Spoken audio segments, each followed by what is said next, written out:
Nifty आता 24,200 पर्यंत वरच्या बाजूला जाणार की निफ्टी 23,800 पर्यंत खालच्या बाजूला येणार हे पाहणार आहोत आपण आजच्या या व्हिडिओमध्ये. तर मी असं का म्हणत आहे 24,200 वरच्या बाजूला आणि 23,800 खालच्या बाजूला असं का म्हणत आहे याचं आपण पूर्णपणे अनालिसिस आजच्या या व्हिडिओमध्ये आपण करणार आहोत. चला सुरू करूया. निफ्टीमध्ये आपण ऑलरेडी अनालिसिस केलेलं होतं, जे ऑलरेडी ए वर 1 झालेलं आहे, बी आणि 2 तयार झालेला आहे आणि त्याच्यानंतर इंटरनल 1, 2, 1, 2 जसं की हा 1, 2 आणि हा 3 आहे.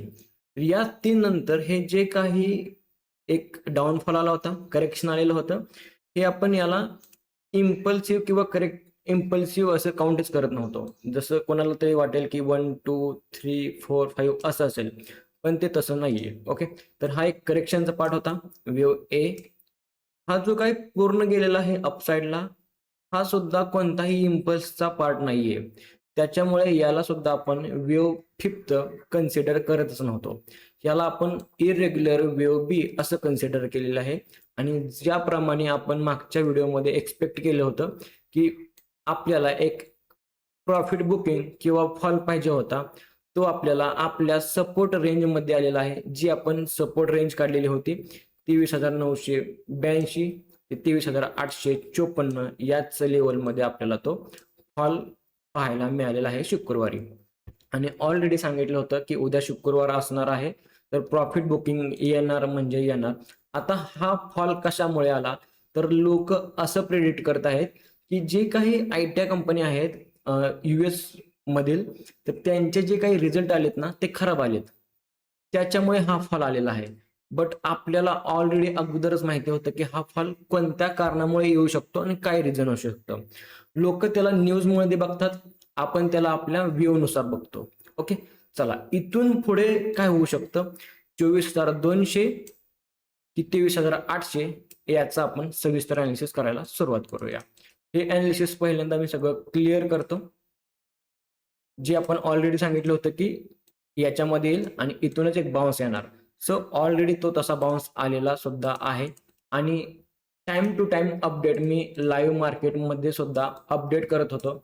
जसे की या ठिकाणी निफ्टीमध्ये एक फॉलिंग वेज तयार झालेली होती आणि याचा अर्थ असा असतो की या फॉलिंग वेज नंतर एक अपसाइडची मोठी रॅली आपल्याला पाहायला मिळते, जी ऑलरेडी मिळालेली सुद्धा आहे. ओके, जर तुम्ही अजून इंस्टाग्रामवरती जॉईन झालेले नसाल तर इंस्टाग्रामवरती तुम्ही जॉईन व्हा. टाइम टू टाइम स्टोरीच्या माध्यमातून लाईव्ह अनालिसिस देण्याचा मी प्रयत्न करत असतो. ओके, हे सगळं अनालिसिस आपण काय करूया, क्लिअर करूया आणि आता पुढे काय होऊ शकतं ते पाहूया.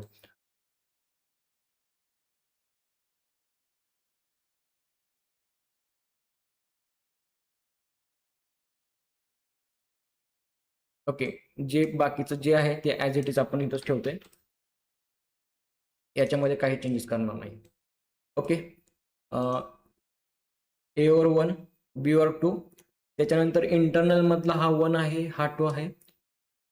त्याच्यानंतर इंटरनल मग अगेन 1, 2, 3, इकडे ए, इकडे बी झालेला आहे आणि इकडे सी सुद्धा आलेला आहे, जो ॲज इट इज आपल्याला पाहिजे असता तसा. आता याच्यामध्ये सुद्धा जी काही वेव्ह सी आलेली आहे, आपण आता फक्त या पर्टिक्युलर वेव्ह सी वरती फोकस करूया. ओके, ही जी काही वेव्ह सी आलेली आहे, तर त्या वेव्ह सी मध्ये आपण काय करणार आहोत, एक रिट्रेसमेंट टाकणार आहोत, जी ऑलरेडी आपण डिस्कस केलेली होती. निफ्टी जर 24,035च्या वरती गेलं तरच आपण बुलिश होणार, पण त्याच्यावरती गेलेली नाहीये. निफ्टी इकडे आली आणि इथूनच खाली पडलेली आहे. आता याला आपण कसं पाहतो की इकडून जी वेव्ह सी झालेली आहे त्याला आपण इंटरनल 1, 2, याला 3, याला 4 आणि याला 5 असं आपण कन्सिडर करतो.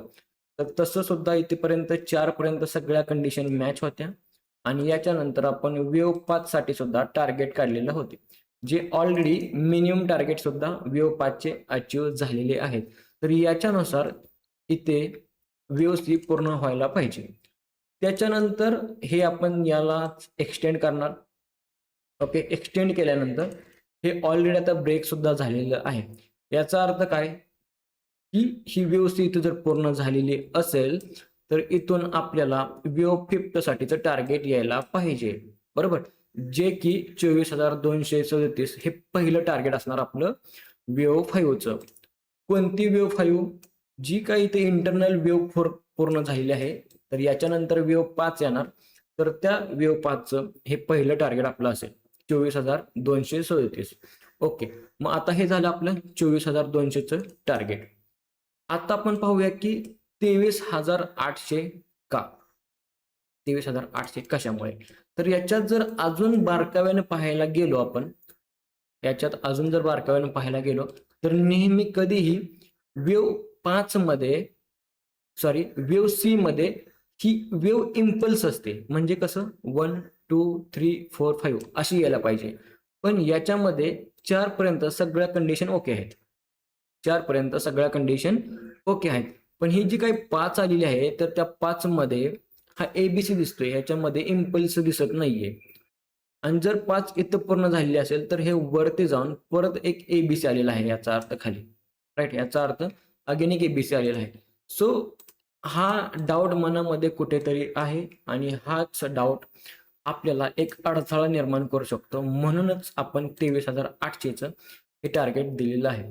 तर काय असू शकतं 23,800 कशामुळे? तर ती गोष्ट अशी आहे, ती कंडिशन असली असणार आहे की वेव्ह ए इथे झालेली असणार.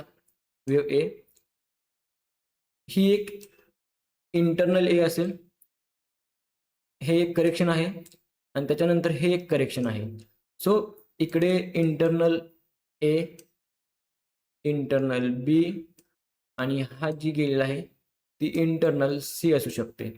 म्हणजे याच्यानंतर हा वेव्ह ए पूर्ण झालेला होता, तो इथे जाऊन वेव्ह बी बनेल पूर्णपणे आणि याच्यानंतर वेव्ह सी साठी फॉल येऊ शकतो, जो की साधारण 23,850 ते 23,800च्या या रेंजमध्ये आपल्याला मे बी पाहायला मिळेल. ओके, तर समजलं की इथं अशा पद्धतीने मी पाहत आहोत. आत्ताचे जे अनालिसिस आहे त्याच्यानुसार ए, बी आणि सी असा काही फॉल आपल्याला पाहायला मिळू शकतो. याला ए पकडले कारण समजलं तुम्हाला, याला आपण डायरेक्ट 5 पकडत नाहीये किंवा वेव्ह सी पकडत नाहीये, कारण वेव्ह 5 मध्ये एकतर इम्पल्स पाहिजे आपल्याला, जी 1, 2, 3, 4, 5 पाहिजे, जी दिसत नाहीये आपल्याला, जी दिसत नाहीये. सो त्याच्यामुळे आपण याला ॲज अ करेक्टिव्ह वेव्हच कन्सिडर करतोय.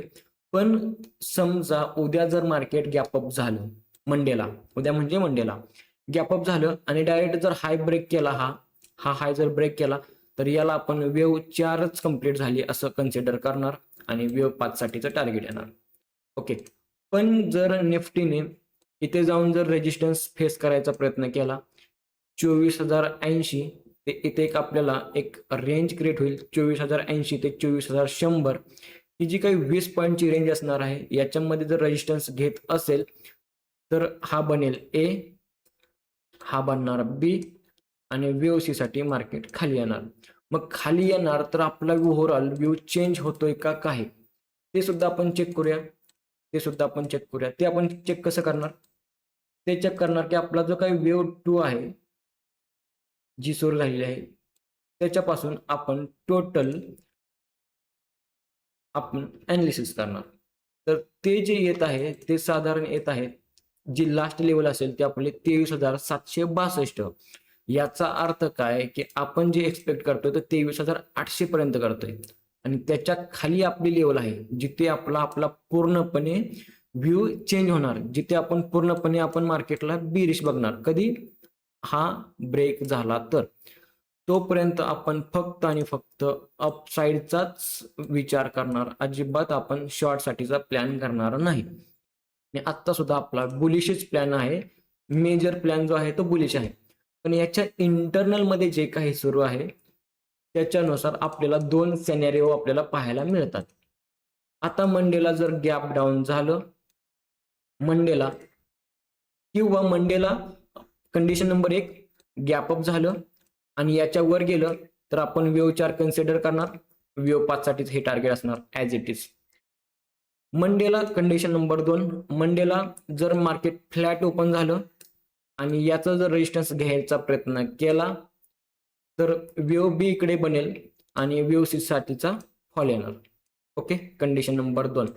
कंडिशन नंबर 3 की मार्केट मंडेला डायरेक्ट गॅप डाऊनच ओपन झालं, गॅप डाऊन ओपन झालं तर आपल्यासाठी एकदम बेस्ट ऑपॉर्च्युनिटी असणार आपल्याला एक अपसाईडचा मोठा प्लॅन करण्यासाठी, कारण निफ्टी जेवढी खाली येणार तेवढं आपलं टार्गेट अपसाईडला वाढत राहणार. ओके, जर मंडेला गॅप डाऊन झालंच तर आपण डायरेक्ट ह्याला बी इथे कन्सिडर करणार आणि वेव्ह सी डायरेक्ट खाली आली आणि इथून आपण अपसाईडचा प्लॅन करणार, कारण आपल्या एक्झॅक्टली सपोर्ट रेंजच्या जवळ आलेला आहे. ओके, असे वेगवेगळे 2 सिनेरिओ आहेत. जर तुम्हाला लाईव्ह अपडेट पाहिजे असेल की टाइम टू टाइम काय चाललेलं आहे, तर सध्या टेलिग्राम आपल्या गव्हर्नमेंटने बंद केलेलं आहे एक्झाम्समुळे. पण मी सगळे लाईव्ह अपडेट हे मी इंस्टाग्रामवरती स्टोरीच्या माध्यमातून देत असतो, तर तुम्ही तिकडे जॉईन करू शकता. आणि हा प्रयत्न तुम्हाला कसा वाटला कमेंटमध्ये सांगा आणि या व्हिडिओला लाईक करा. ओके, आणि तुमच्या काही ज्या शंका असतील तर त्या शंका सुद्धा तुम्ही तुमच्या कमेंट बॉक्समध्ये विचारा या व्हिडिओमध्ये. मी तुम्हाला त्या शंकांचं निरसन मी एका पुढच्या अॅनालिस्टच्या व्हिडिओमध्ये किंवा एक सेपरेट व्हिडिओ सुद्धा मी पूर्णपणे बनवून देतो. ओके, हा व्हिडिओ कसा वाटला कृपया सांगायला विसरू नका. धन्यवाद.